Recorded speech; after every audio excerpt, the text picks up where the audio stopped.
మోకాళ్లలో గుజ్జును పెంచి నొప్పిని తగ్గించి సర్జరీని దూరం చేసే ఫ్రీడమ్ వాక్. అలాగే వల్లభనేని వంశీ గత 2 సంవత్సరాలుగా కొన్ని వివాదాల కారణంగా ప్రముఖంగా వార్తల్లో వచ్చిన వ్యక్తి గన్నవరం నుండి శాసనసభ్యుడిగా ప్రాతినిధ్యం వహిస్తా ఉన్నారు.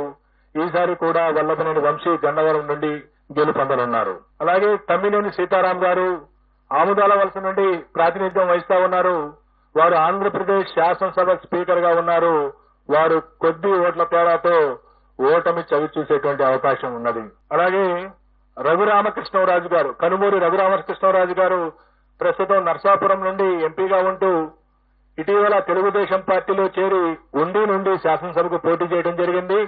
వారు ఉండి నుండి గెలుపొందబోతా ఉన్నారు. అలాగే బూడి ముత్యాల నాయుడు గారు, వారు ప్రస్తుతం ఆంధ్రప్రదేశ్ ఉప ముఖ్యమంత్రిగా ఉన్నారు.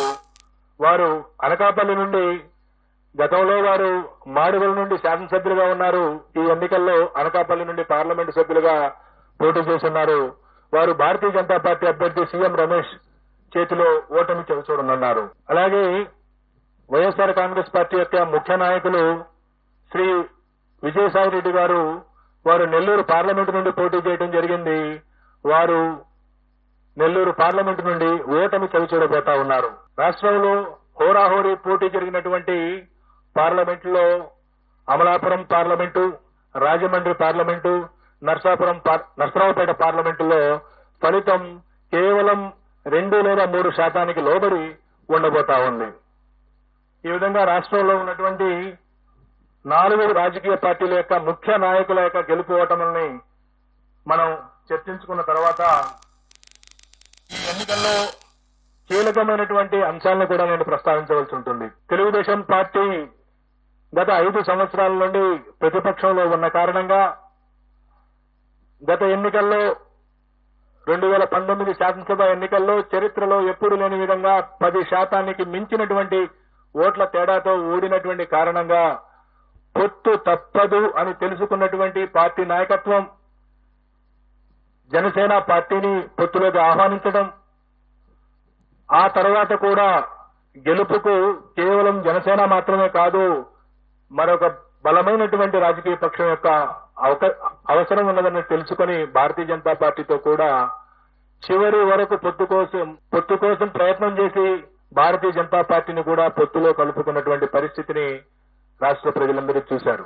ఒకవైపు ఈ రాష్ట్ర ముఖ్యమంత్రి వైఎస్ఆర్ కాంగ్రెస్ పార్టీ అధ్యక్షుడు వైఎస్ జగన్మోహన్ రెడ్డి సంక్రాంతి నాటికే అభ్యర్థుల్ని 90% మందిని ప్రకటించేసి నియోజకవర్గాల వారీగా, జిల్లాల వారీగా, ప్రాంతాల వారీగా సిద్ధం వంటి సభలను ఏర్పాటు చేసుకుని ప్రజల్లోకి పోతా ఉంటే ప్రతిపక్ష కూటమి సీట్ల సర్దుబాటు, ఆ సీట్లలో ఏ అభ్యర్థిని నిలబెట్టాలి అనేటువంటి విషయంలోనే ఆల్మోస్ట్ నామినేషన్స్ వరకు ఆగినటువంటి పరిస్థితిని మనం చూశాం. అదే కాకుండా గత 5 సంవత్సరాల్లో కరోనా కాలాన్ని తీసివేయగా మిగతా కాలంలో ఈ రాష్ట్ర ప్రభుత్వం అవలంబించినటువంటి నూతన విధానాలు, వాలంటీర్ వ్యవస్థ ద్వారా ప్రతి ఇంటి గడప వద్దకు ప్రభుత్వ సేవలను చేర్చడం ఏదైతే ఉందో, ఇది నేను గతంలో కూడా చెప్పాను. ఈసారి ఎన్నికల్లో అది కీలక పాత్ర పోషించబోతా ఉంది. 71% మంది గ్రామీణ ప్రజానీకం ఉన్నటువంటి ఆంధ్రప్రదేశ్ లో ఏ గ్రామంలోనైనా సరే ప్రభుత్వం ద్వారా ఏదైనా పథకం లబ్ధి పొందాలన్నా, ప్రభుత్వానికి సంబంధించినటువంటి ఏదైనా సంక్షేమ అభివృద్ధి కార్యక్రమం పొందాలన్నా ఆ గ్రామ స్థాయి నాయకుడి దగ్గరకో, మండల స్థాయి నాయకుడి దగ్గరకో వెళ్లాల్సినటువంటి పరిస్థితి. ఈ వాలంటీర్ వ్యవస్థ ద్వారా ఆ పరిస్థితి నుండి మార్పు తీసుకొచ్చినటువంటి వైరాన్ని ఈ రాష్ట్ర ప్రజలు అభినందించారు. ఏ ప్రభుత్వ పథకం కావాలన్నా, ఏ ప్రభుత్వానికి సంబంధించినటువంటి ప్రయోజనం జరగాలన్నా వాలంటీరే ఇంటి దగ్గరకు వచ్చి సేవలు అందించేటువంటి ఒక వినూత్న కార్యక్రమం ఈ రాష్ట్ర ప్రజల్లో ఆత్మగౌరవం పెంచింది అనడానికి ఏమాత్రం సందేహం లేదు. దానితో పాటు గతంలో ఉన్న 31 లక్షల పెన్షన్దారులను 64 లక్షలకు పెంచడం, గత ప్రభుత్వం కేవలం చివరి 2 నెలల్లో ఇచ్చినటువంటి 2,000 రూపాయలతో పోల్చుకుంటే ఈ 5 సంవత్సరాల పాటు 2,000 రూపాయల నుండి 3,000 రూపాయలకు పెన్షన్ ఇవ్వటం, దీంతో పాటు గ్రామ సచివాలయ వ్యవస్థ ద్వారా అనేక రకాల ప్రభుత్వ ప్రయోజనాలను మన గ్రామం వద్దకే తీసుకొచ్చారనేటువంటి భావన గ్రామీణ ప్రాంత ప్రజల్లో పెరగటం, వీటన్నిటికి మించి ప్రతి 2 నెలలకు 3 నెలలకు మహిళల ఖాతాల్లో ప్రభుత్వం జమ చేస్తున్నటువంటి వేలాది రూపాయలు గ్రామీణ ఆర్థిక వ్యవస్థ విషయంలో గ్రామీణ ప్రజానీకం ఆర్థికంగా వారికి వెసులుబాటు కల్పించే విషయంలో ఈ ప్రభుత్వం విజయం సాధించింది. ఈ ప్రభుత్వానికి సుమారుగా 56% మంది మహిళలు తిరిగి ఎన్నుకోవడానికి మొన్న ఓటు వేశారు.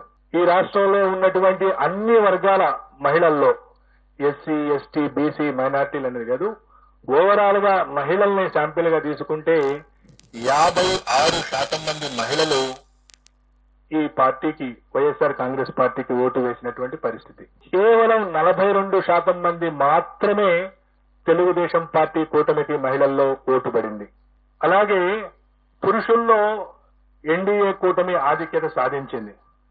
సుమారుగా మహిళల్లో 13 నుండి 14% వైఎస్ఆర్ కాంగ్రెస్ పార్టీ ఆధిక్యత సాధిస్తే, పురుషుల్లో వైఎస్ఆర్ కాంగ్రెస్ పార్టీ కేవలం 45.35% పరిమితమైంది.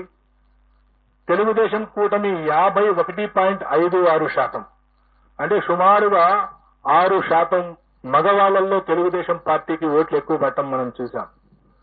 ఒకవైపు రాష్ట్రంలో మహిళల సంఖ్య ఎక్కువగా ఉండటం, మొన్న జరిగిన ఎన్నికల్లో 4,78,000 ఓట్లు, సుమారుగా 1.43% మంది మహిళలు పురుషుల కంటే అదనంగా ఓటు వేయటం, ఆ అదనంగా ఓటు వేసినటువంటి మహిళల్లో సుమారుగా 56% మంది వైఎస్ఆర్ కాంగ్రెస్ పార్టీకి ఓటు వేయడంతో పాటుగా వైఎస్ఆర్ కాంగ్రెస్ పార్టీకి వెన్నుదన్నుగా నిలిచినటువంటి ఎస్సీ, ఎస్టీ, మైనారిటీ వర్గాలతో పాటుగా ఈ గత 4 ఏళ్లుగా ఈ ప్రభుత్వం అనుసరించినటువంటి అనేక అభివృద్ధి, గ్రామీణ ప్రాంతాల్లో అభివృద్ధి, అలాగే సంక్షేమ కార్యక్రమాలు, డైరెక్ట్ బెనిఫిట్ స్కీమ్స్ కారణంగా బీసీలలో కూడా వైఎస్ఆర్ కాంగ్రెస్ పార్టీ గణనీయమైనటువంటి ఓట్లు సాధించింది.